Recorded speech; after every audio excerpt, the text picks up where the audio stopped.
Bem, segundo mandamento, não tomarás o nome do Senhor teu Deus em vão, né? Então, não falar o nome de Deus em vão. Bom, primeiro pecado, com o segundo mandamento, a desonra de Deus por uso profano ou desrespeitoso de seu nome, ou do santo nome de Jesus Cristo, da Santíssima Virgem Maria, né? Ou dos outros santos. Se esse uso profano ou desrespeitoso, né, é alguma coisa realmente mais baixa, né, então chega a um pecado grave. Né? Mas, bom, já é já é um pecado, né, de reverência, ainda que venial, falar em nome de Deus, de Nosso Senhor, de Nossa Senhora, dos santos, por espanto, por impaciência, por reclamação ou por mera interjeição. Né? Meu Deus, que calor! Não tem sentido nenhum.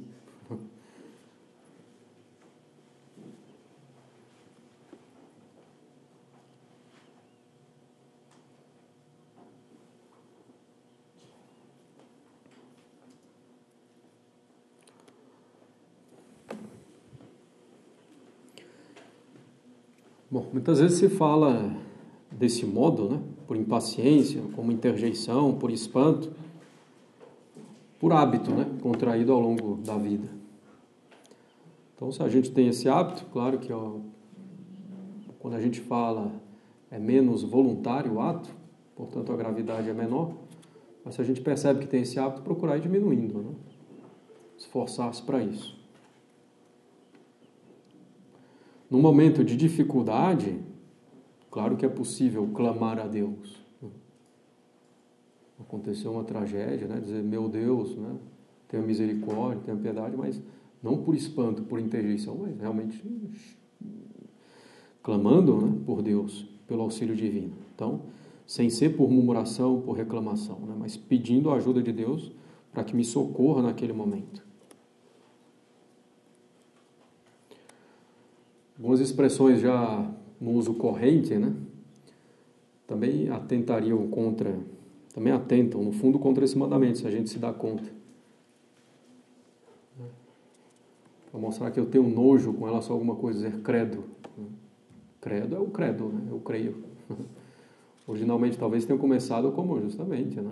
Tem uma tentação, tem alguma coisa, dizer credo, no sentido de fazer um ato de fé. Depois foi se vulgarizando.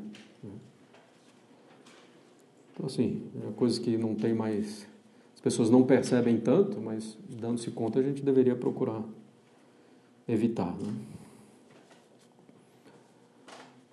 Bom, então esse uso por impaciência, por murmuração, por reclamação, não costuma passar de pecado venial. Outro pecado é o pecado de blasfêmia, né? Blasfêmia é insultar a Deus, né? Nosso Senhor Jesus Cristo, a Igreja, a Santíssima Virgem, os santos, por palavras ou por gestos, né? Deus é injusto, Deus é cruel.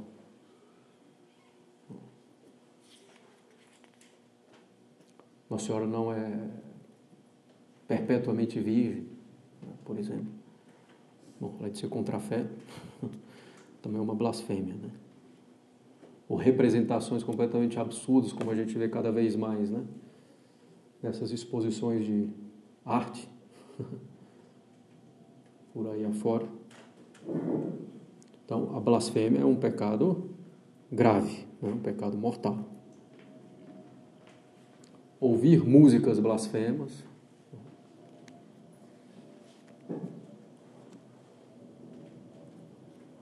Então, ao ouvir músicas blasfemas, cometo o mesmo pecado correspondente à blasfêmia contida na música.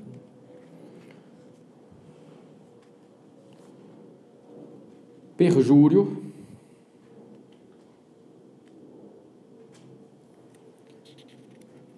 é prometer alguma coisa com juramento, e o juramento propriamente dito implica invocar o nome de Deus, certo? Então, prometer algo com juramento sem ter a intenção de cumprir.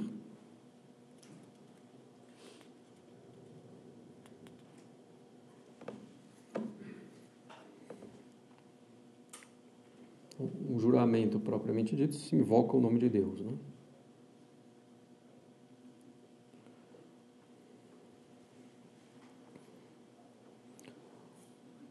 Muitos teólogos vão dizer que é sempre um pecado mortal o perjúrio, né?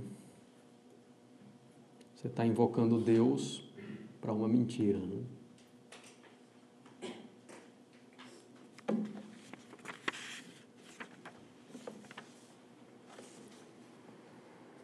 Outros dizem que depende dessa mentira, se é grave ou leve. Bom, fazer juramentos falsos, né?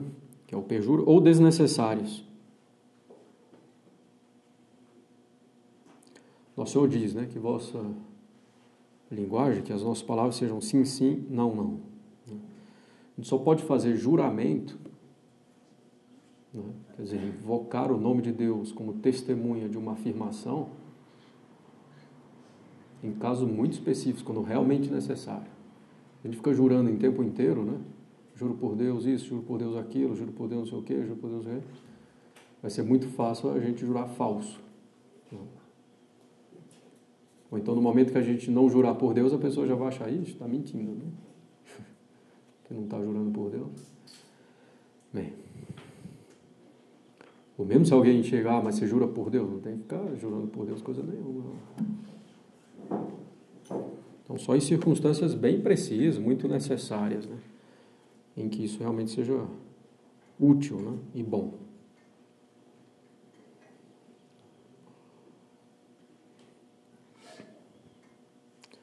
Amaldiçoar a si mesmo ou a outros. O que é amaldiçoar? Invocar Deus desejando o mal de alguém. Sobretudo um mal moral, né? Ou um mal físico, realmente com uma má intenção. É o contrário de abençoar, né?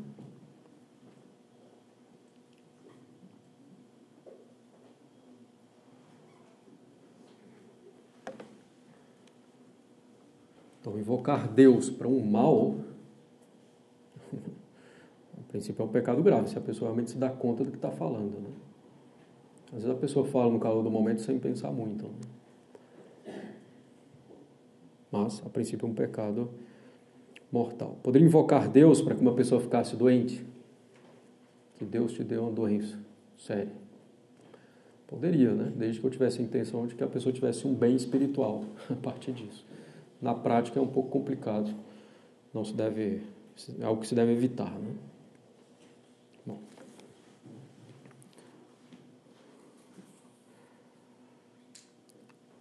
Murmurar reclamando das disposições da providência divina, em geral, um pecado venial, a não ser que chegue blasfêmia, uma revolta contra Deus.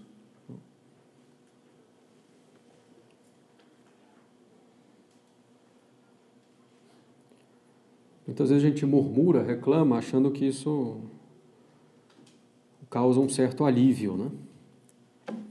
Mas o que ocorre é o contrário. Quanto mais a gente reclama, mais pesada vai ficando a nossa cruz, porque maior aversão a gente tem àquilo, quanto mais a gente reclama. Então, pior vai ficar. Na hora pode parecer um certo alívio, que a gente murmura, reclama, depois vai piorando. Se toda hora, por exemplo, ficar, tá calor, vai ser cada vez pior. Vou suportar cada vez menos o calor.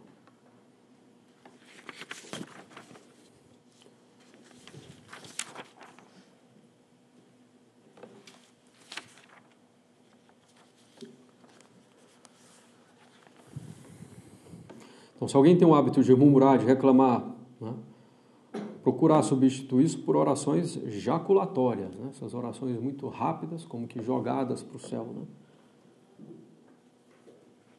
Jesus, manso e humilde de coração, fazei meu coração semelhante a vós, doce coração de Maria, seja a minha salvação. Sagrado coração de Jesus, eu confio em vós, né?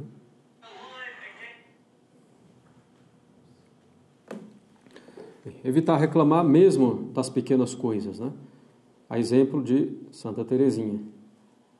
Aproveitar as pequenas ocasiões, as pequenas contrariedades, para ir acumulando grandes méritos para o céu.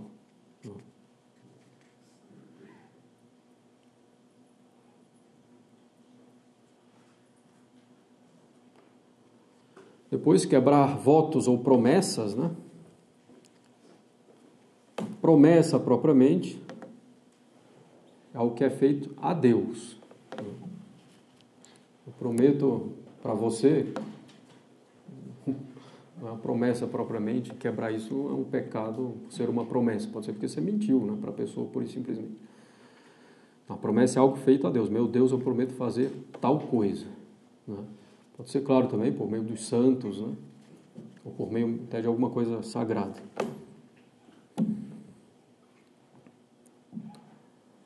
A promessa obriga sob pena de pecado.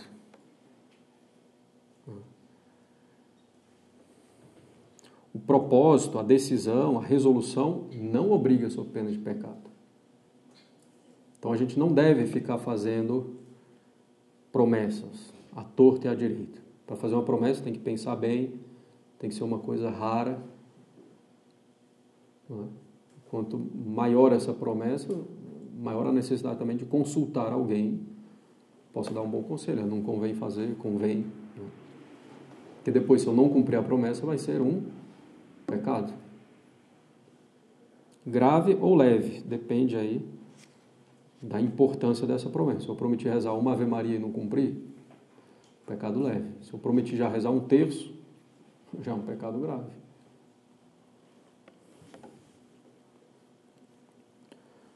Então, não se deve sair por aí fazendo promessa, né? Porque será preciso cumprir, sob pena de pecar.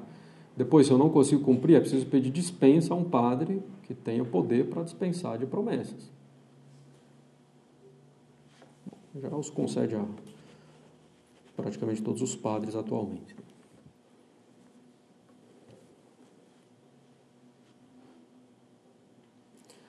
Ainda com relação ao segundo mandamento, a irreverência na igreja, né? Que a gente já citou também lá no primeiro mandamento. Falando durante a missa, ou em uma igreja sem razão suficiente, ou distrair os demais. A princípio é leve, mas eventualmente poderia chegar a algo grave, né? Vestindo de forma inapropriada na igreja, ou por qualquer outro comportamento impróprio. Então, geral venial, dependendo se estiver falando ou da forma como estiver se vestindo, pode ser até um pecado mortal também.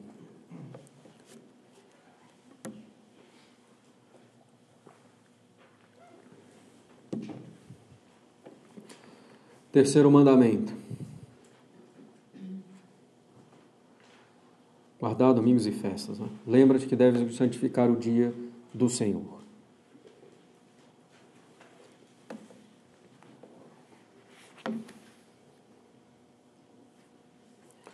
Então, a omissão da oração e do culto divino. Nós vamos com mais detalhe quando tratar do mandamento da igreja, né? De assistir à missa. Então, a princípio, ir à missa e não ir à missa no domingo, ou festas de guarda, ou festas de preceito, ou dias de preceito, ou dias santos, é um pecado mortal, né? Deixar de ir à missa.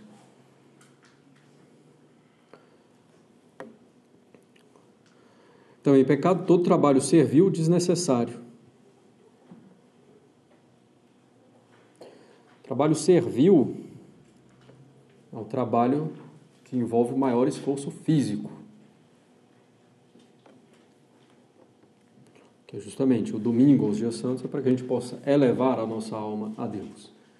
Se a gente se dedica então a trabalhos físicos pesados, nossa alma não vai se elevar a Deus nesses dias.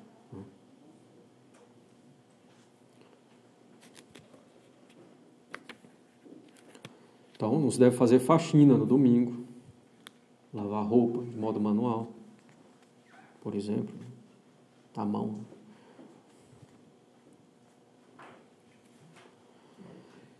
Trabalhos servis feitos no domingo, mas que duram 2, 3 horas, são considerados pecados veniais.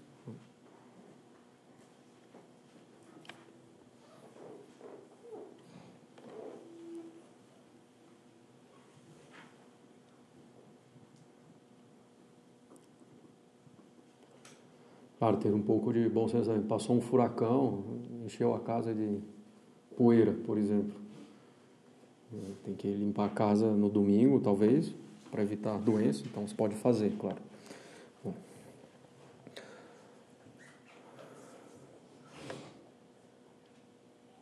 para deixar claro também, né, algumas profissões são perfeitamente permitidas no domingo, né? Médicos, enfermeiros, cozinheiros, taxista, motorista de ônibus. Então, certas coisas são necessárias mesmo no domingo, alguém tem que prover, né?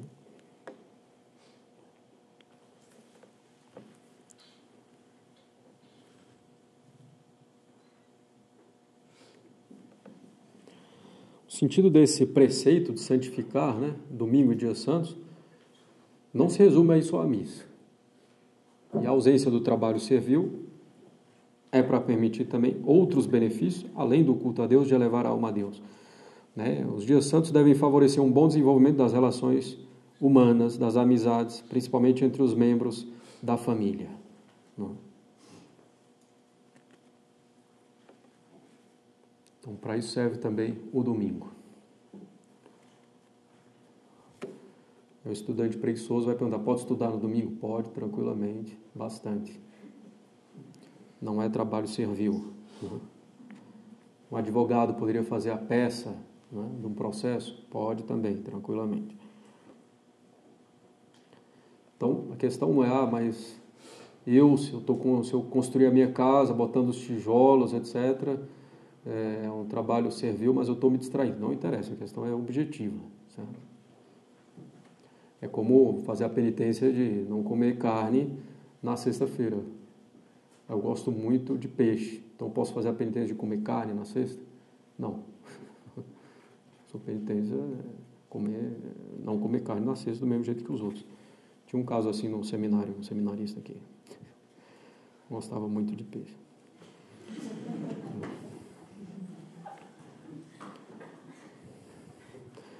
Ele não quis trocar a penitência, não, mas ele dizia que para ele não era penitência. Então, descanso no domingo, repara as forças físicas, dispõe para a volta ao trabalho com maior intensidade, proporciona ocasião para cultivar a vida do espírito, reúne a família, contribui eficazmente para a educação cristã dos filhos, porque é um dia propício para os pais sentarem com os filhos e conversarem sobre as coisas que interessam. Favorece a amizade entre os homens ao permitir recreações honestas. O descanso do domingo torna possível o culto público e social que é a missa e estreita os vínculos cristãos. Dentro ainda dos trabalhos servis, né? Arar, cavar, semear, regar, né? Os trabalhos no campo. Ferreiro, carpinteiro, alfaiate, sapateiro. Bom, alguns exemplos aí. Costura, dependendo da costura.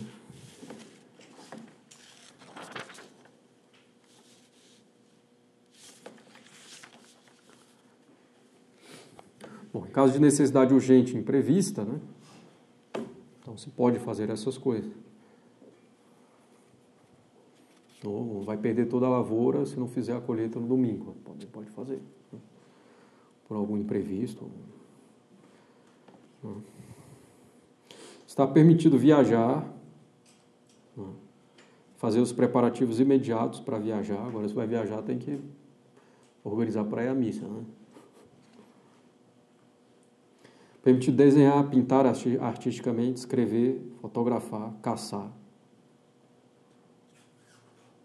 pescar com vara, mas não com rede. Distinção dos moralistas. Não, porque de fato faz diferença.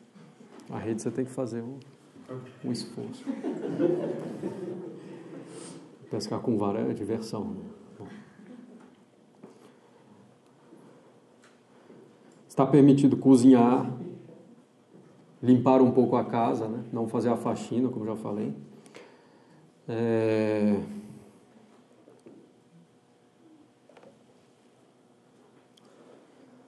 Não tem problema em restaurante no domingo.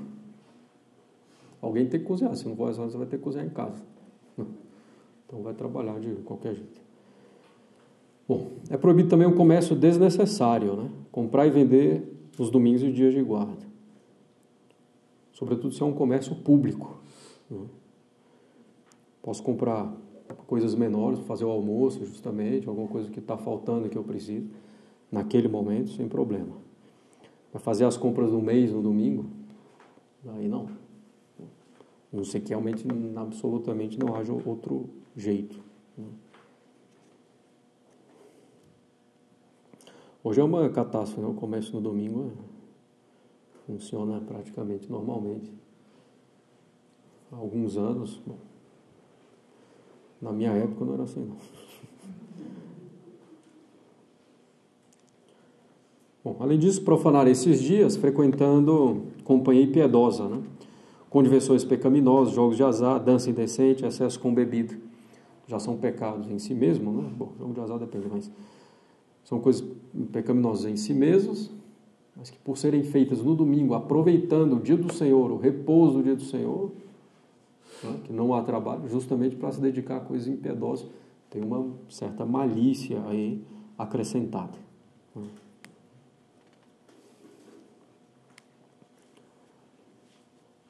Quarto mandamento, honrar pai e mãe.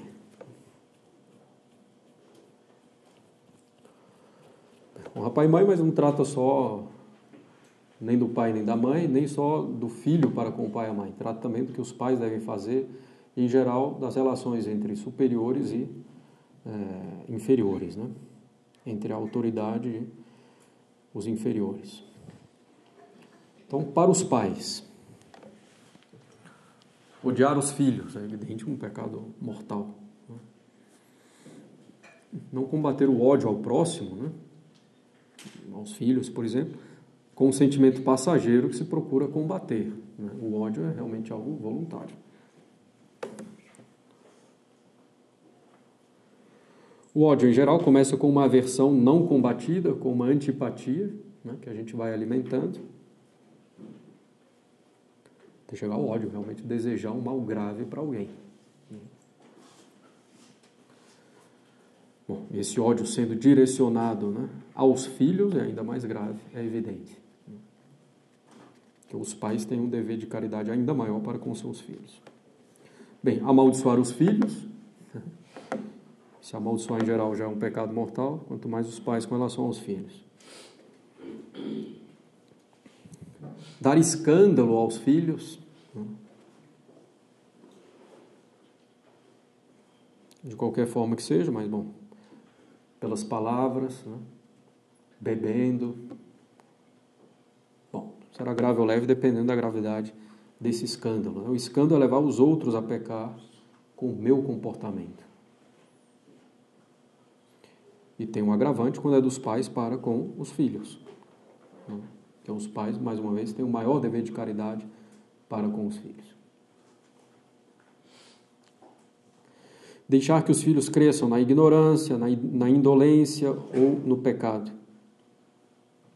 Grave ou leve, dependendo da gravidade disso aqui. Né? De forma que mesmo quando a criança é inconsciente, os pais devem corrigir as faltas. Porque se deixa, ainda que a criança não sabe o que é pecado, não está fazendo por malícia, mas você vai deixando, ela vai adquirir um hábito. Depois, quando ela tiver consciência e alguém falar, está errado, ela vai ter muita dificuldade para se corrigir. Então, é preciso corrigir. Bom, o pecado dos pais com os filhos, demonstrar parcialidade habitual para com um ou alguns filhos, sem causa. Que os pais tenham um filho preferido faz um pouco parte da natureza humana. Não tem muito jeito. Mesmo Nosso Senhor preferia alguns dos apóstolos entre os 12, alguns discípulos entre os que o seguiam. Hoje o pessoal é muito suscetível a essas coisas, né? Que vem do igualitarismo que não deve existir, na verdade. Bom, mas demonstrar parcialidade habitual para com os filhos sem causa. Então, essa preferência, ainda que ela existe também, não possa ser demonstrada de modo habitual sem ter causa para isso. Se tem um filho que não faz nada, não obedece, né? E tem um outro que, ao contrário, é obediente, é um pouco normal que o tratamento seja distinto. Mas quando se demonstra parcialidade sem causa, né, se prejudica muito a educação, que a criança vai se dando conta da injustiça. E aí ela vai ser muito menos dócil à educação que vem dos pais. Então, demonstrar parcialidade habitual para com o filho, alguns filhos, sem causa, é um pecado dos pais, né? Adiar o batismo de uma criança, né, mais de um mês, é considerado em geral um pecado mortal, porque é uma negligência grave para com a salvação do filho. O bebê é frágil, a qualquer momento pode morrer, então é preciso batizar logo. Em geral, se batizava no mesmo dia, no dia seguinte. Né? Passava de uma semana, hoje já até um mês ainda se considera, né? Mas depois disso, realmente, se trata de uma negligência séria dos pais. Né? Então, bom, mas nós vamos, o padrinho, a madrinha dele vai ser fulano de tal, que vem lá do fim do mundo, e que só vai ter férias não sei quando. Não. O bem do filho não é isso daí. Não vamos esperar um pouco mais para ele não ficar chorando no batismo. Às vezes chora menos quando é bem mais novinho do que depois. Vamos esperar para não ter mais cara de joelho, né? Para ficar mais bonitinho nas fotos. Mas isso aí não interessa, né? Não tem proporção entre o bem espiritual e as fotos. Não. São coisas que existem.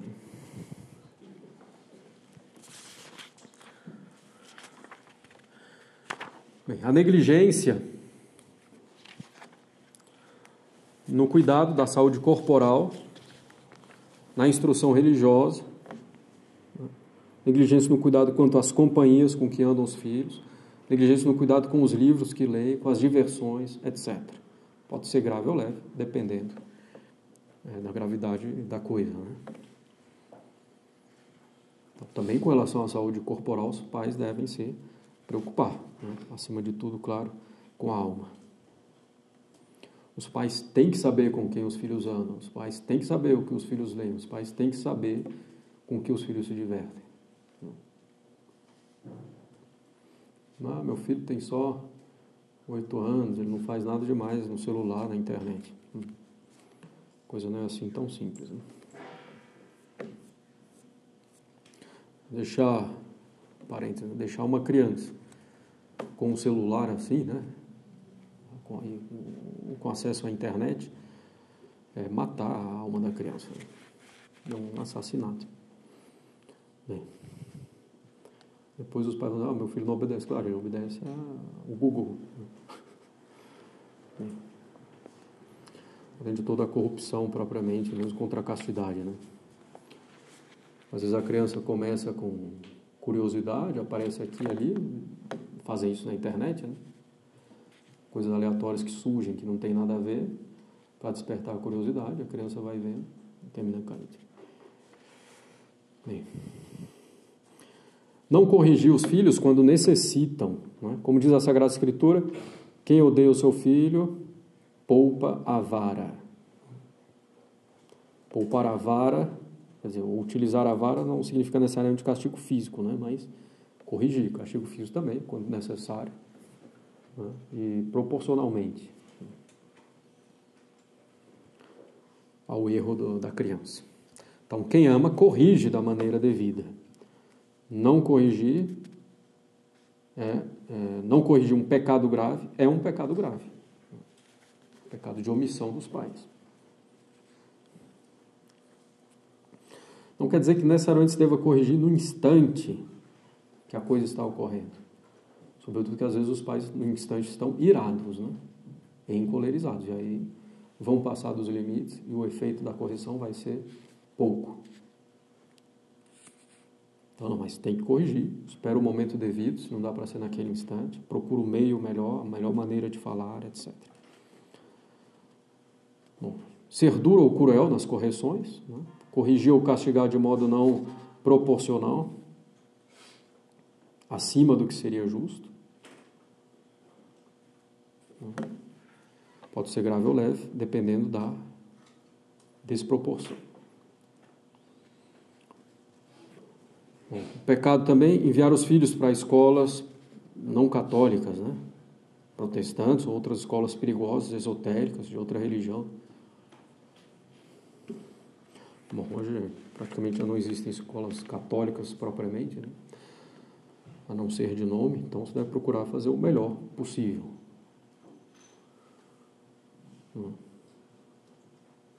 Não colocar em perigo a fé das crianças, né? Havendo outros meios.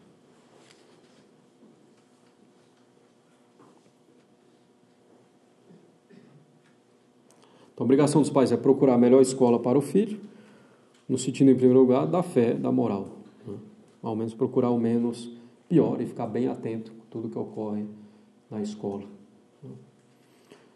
Coisa importante para os pais é que os pais deem confiança para os filhos falarem as coisas, né? Às vezes os pais causam muito medo nos filhos, eles não têm coragem mais de falar as coisas, os pais não sabem o que está acontecendo. Então os filhos têm que ter confiança nos pais. Negligência dos pais em conduzir os filhos à missa, aos domingos e dias santos de guarda, né? Negligência para que os filhos recebam sacramentos. Então, pai que não leva seu filho à missa, né? O filho que depende dele quando já chegou à idade da razão, a partir dos 7 anos. Então, o pai que não leva seu filho à missa comete um pecado grave, né?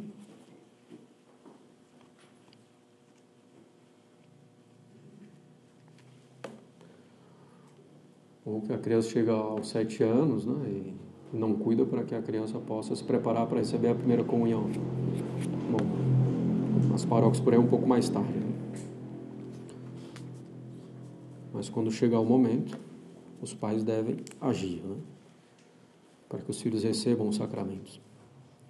Bem, para os filhos, toda forma de raiva ou aversão contra os pais e demais superiores legítimos, né? Pecado grave ou leve, dependendo dessa raiva, se é passageira, se é alimentada, como ela se manifesta, né? Que desejos ela conduz contra o próximo, contra os pais, contra os superiores.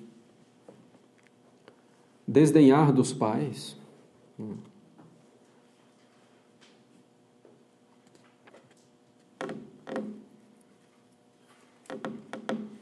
Desejar algum mal a eles, grave ou leve, dependendo do mal que se deseja. Ameaçá-los ou levantar a mão contra eles, mas já é uma coisa mais grave. Afligir os pais por ingratidão ou má conduta, pelo seu comportamento causa sofrimento aos pais, grave ou leve, dependendo desse mau comportamento e do sofrimento dos pais, né? Provocar os pais à raiva. Às vezes os filhos sabem que provocam os pais à raiva e fazem justamente para isso. Grave ou leve, dependendo de que raiva ele vai provocar. Eu sei que tal coisa aqui provoca uma ira grave no meu pai ou na minha mãe. Eu vou lá e faço. Então, um pecado grave, né?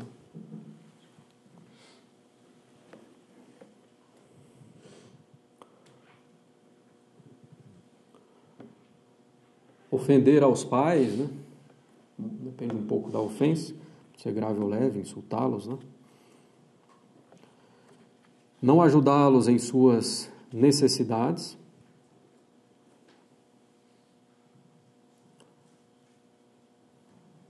Isso se aplica mesmo ao filho que ainda mora com os pais, a uma criança, a um jovem, mas ainda vai se aplicar ainda mais quando os filhos forem mais velhos, né?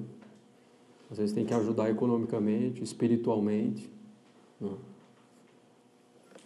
Fazendo isso até mais presente às vezes.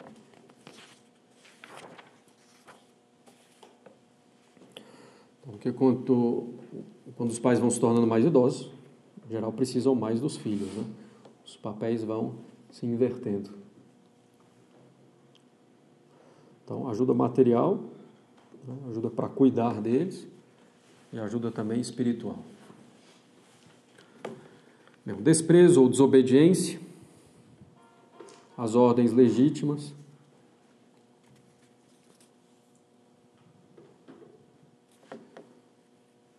Sobretudo quando desobedecem com relação às más companhias, com relação às diversões, com relação aos deveres de Estado, como o estudo. Esse pecado vai ser grave ou leve, né? Depende aí da matéria de desobediência. Não arrumou a cama, pecado leve, né? saiu com aquele amigo péssimo que os pais proíbem, aí já é um pecado grave. Né?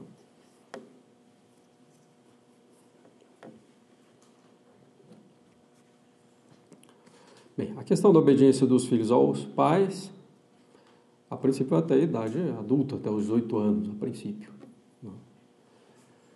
Até os 18 anos os pais são obrigados a obedecer aos filhos. Quando a pessoa se torna adulta, né, ela já não deve mais obediência aos pais, propriamente falando. Mas quando os filhos continuam a viver sob o mesmo teto, aí deve continuar obedecendo. Sobretudo nas coisas que dizem respeito à vida em comum. Horários, tarefas, né, organização da casa, etc.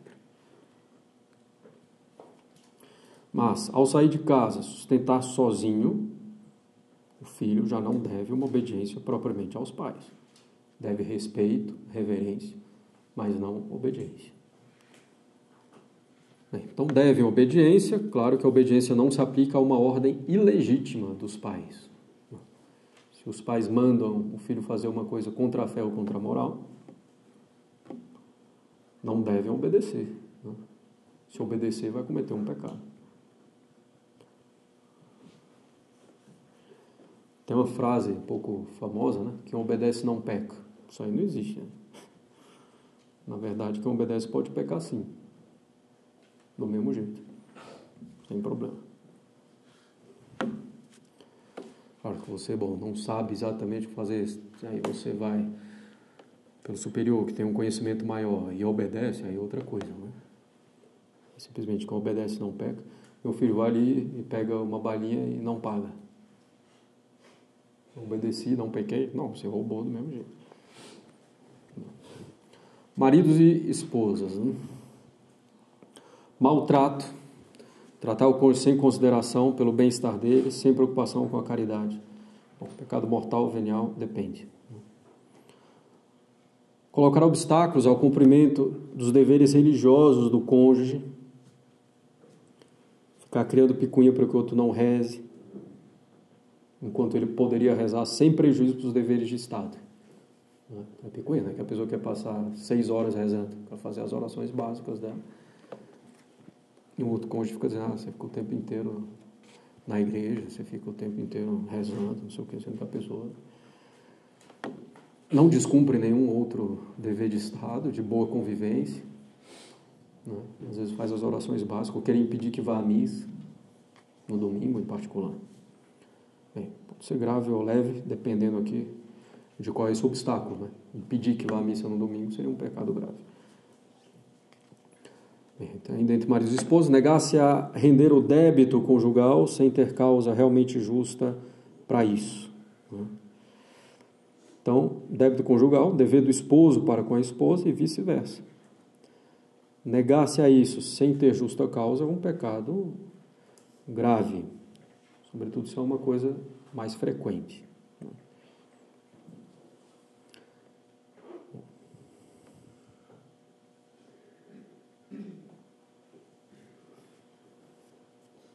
Para caracterizar a negação, tem que ser um pedido real, né? Se pede e nega, o outro já desiste, não tem nem propriamente pecado. Bom. Falta de paciência quanto às faltas um do outro, ou dureza quanto às faltas do outro. A princípio, um pecado venial, mas tem que ir vendo também as consequências, né, dessa falta de paciência. Pode chegar também a algo mais grave. Ciúmes despropositados é uma chaga, né, para os relacionamentos, para os casamentos. As desconfianças sem motivo nenhum. Que se você desconfia de uma pessoa sem ter motivo para isso, a outra pessoa vai começar a se incomodar muito, né, e vai terminar ela mesma perdendo a confiança em você. Então, ciúmes despropositados. Negligência nos deveres domésticos. Então, dentro da casa, cada um tem seu papel, como homem e como mulher, em primeiro lugar. Depois, né, podem fazer uma divisão de tarefas de modo razoável. Bem, essa negligência pode ser grave ou leve, dependendo do que é. Né? Mau humor, aborrecimento sem motivo, em geral pecado leve. Palavras injuriosas. Isso aqui às vezes as pessoas tendem a desprezar um pouco, né, dentro do casamento. Às vezes falam coisas graves, né, com relação ao outro como se fosse nada, ou pecadozinho leve. Não, alguns xingamentos, algumas palavras são graves. Precisa evitar, né, ao máximo essas brigas e palavras injuriosas, claro. Se há uma discordância, resolver de modo caridoso. Porque essas brigas, as injúrias, vão deixando sempre cicatrizes, né?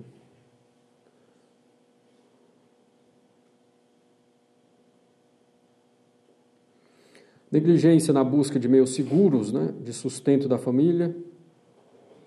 Então a pessoa não se esforça naquilo que lhe cabe.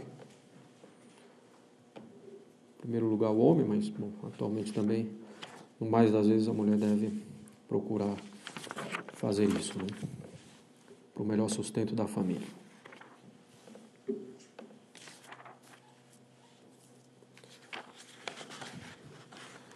Bem, com relação aos súditos da Igreja e do Estado,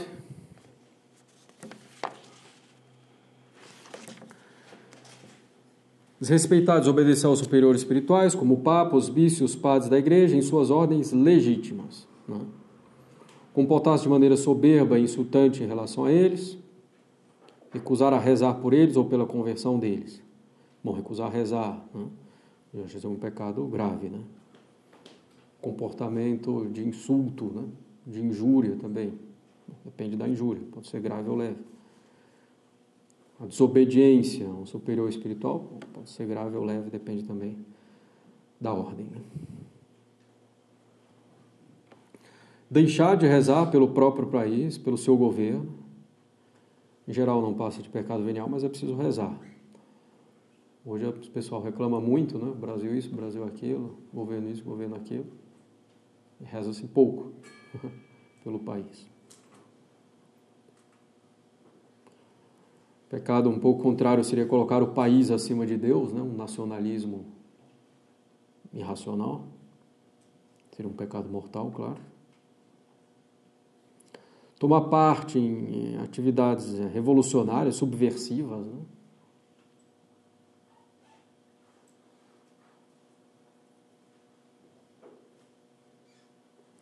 Juntar-se a alguma associação comunista ou liberal.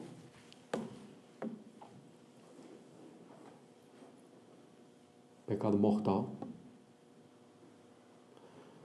Está um pouco na moda ser contra o comunismo, que não é ruim. O problema é cair no erro oposto, liberalismo. Liberalismo em geral, mas também o liberalismo econômico. O liberalismo em geral tem como princípio a autonomia com relação a Deus. O liberalismo econômico é a aplicação desse princípio na economia. A economia, né, autônoma com relação à moral, com relação a Deus.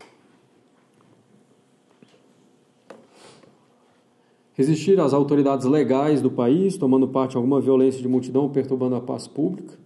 Bom, é possível manifestar-se pacificamente, né? Poderia até, em alguns casos, ter uma resistência armada, né? Em casos bem específicos, que se tem os meios para isso, que se veja como possível, né, uma vitória, como tentaram fazer os cristeiros no México, né? Contra o governo maçom, né? Anticlerical. Mas não é uma loucura assim, vamos fazer, uma coisa organizada com sucesso possível, né?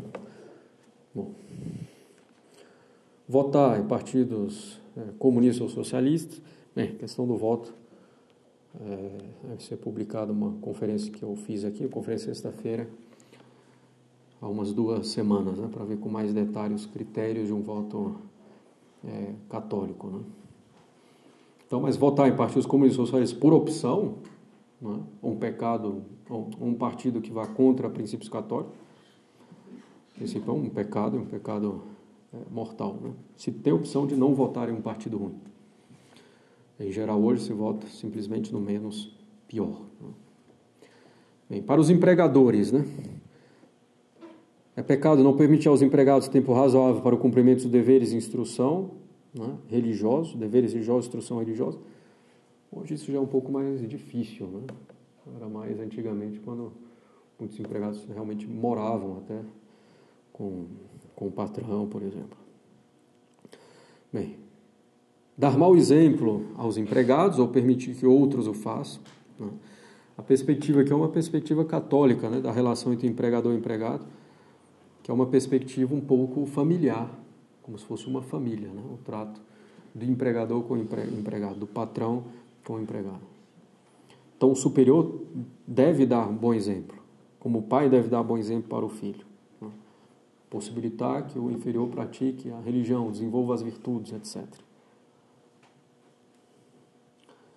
Não pagar os salários legais, pode ser grave ou leve, dependendo da diferença, né? E é um pecado que clama aos céus, a gente viu. Não cuidar deles na doença, tendo condições para isso. Demiti-los arbitrariamente, sem causa. Né? Pode ser que tenha um motivo para isso, não tem problema nenhum, né? De demitir, isso tem um motivo para isso. Bom, imposição de políticas desproporcionadas, né? Muito severas no ambiente do trabalho. Exigir mais do que é possível, por exemplo. Para os empregados, desrespeito aos empregadores, pode ser grave ou leve, dependendo deste desrespeito.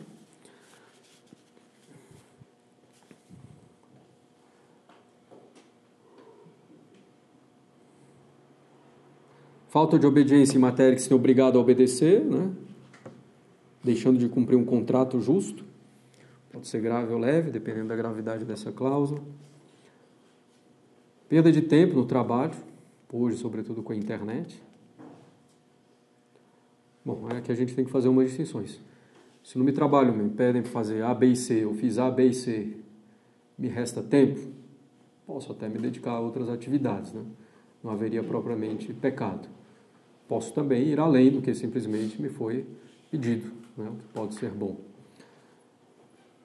O problema é se eu começo a ficar aquém do que me é pedido.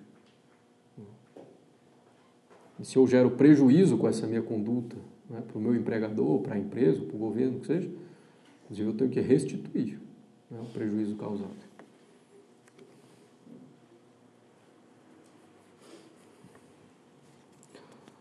Então, essa perda de tempo pode ser grave ou leve, dependendo das consequências. Bom, de um modo mais amplo ainda, a negligência no trabalho. Se a pessoa é negligente ao ponto de causar prejuízo, né, para o empregador, para a empresa, para o órgão, tem que restituir, como a gente falou. Essa negligência pode ser a perda de tempo, que a gente já explicou, ou outra coisa, não presta atenção, faz mal feito.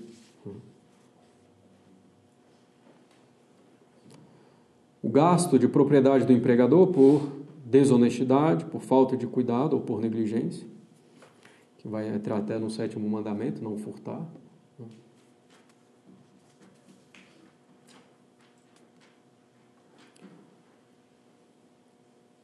Bom, sei lá, eu quero imprimir um livro de 1000 páginas, eu pego lá, né? Vou imprimir no trabalho. Violar políticas do local de trabalho sem razão suficiente. Então, em geral, no trabalho, há regras, né? Normas de conduta, então é preciso cumpri-las, a não ser que haja algo contra a fé e a moral. Bem, para os profissionais, de um modo geral, falta de conhecimento culpável no que se refere aos deveres do seu ofício ou profissão. Um médico que não conheça tão bem a sua especialidade, né, vai prejudicar os outros.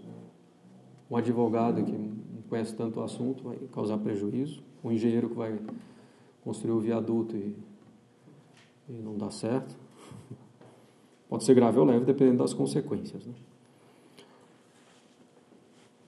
Bom, falta de manutenção também, né? Não só o engenheiro construiu. Bom, negligência na execução de tais deveres, injustiça ou parcialidade no exercício do seu trabalho. Para os professores, negligência no progresso daqueles confiados ao seu cuidado. progresso na matéria em que se dá aula, mas também no progresso geral da pessoa, né? Das virtudes. Punir injustamente, né, ou inconsideradamente, ou excessivamente alguém, a parcialidade, né, de um professor para com os alunos, o mau exemplo, o ensino de falsas máximas, né, ou de máximas incertas. Pode ser grave ou leve, dependendo da gravidade da coisa. Para os estudantes, desrespeito para com os professores, desobediência, teimosia, preguiça, indolência, perda de tempo, dá-se a distrações inúteis que prejudicam os estudos.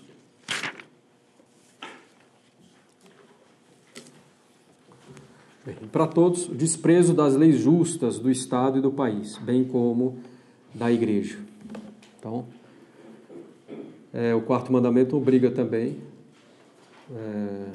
os membros da sociedade para com a sociedade. Então, desprezar as leis justas do Estado e do país, bem como as leis da Igreja, é um pecado. Grave ou leve, dependendo da lei. Né? Bom, desobediência à autoridade legítima.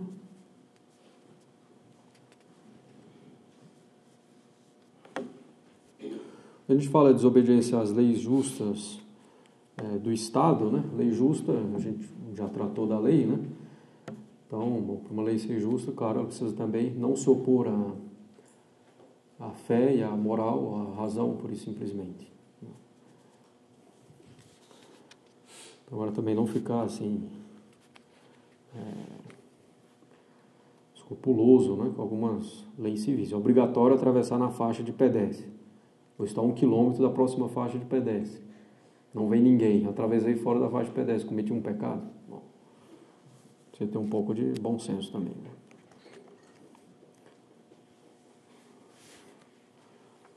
No seminário tinha um seminarista um pouco assim também. Dava uma volta imensa para passar na faixa, numa cidade que tinha 500 habitantes. Passava um carro a cada meia hora.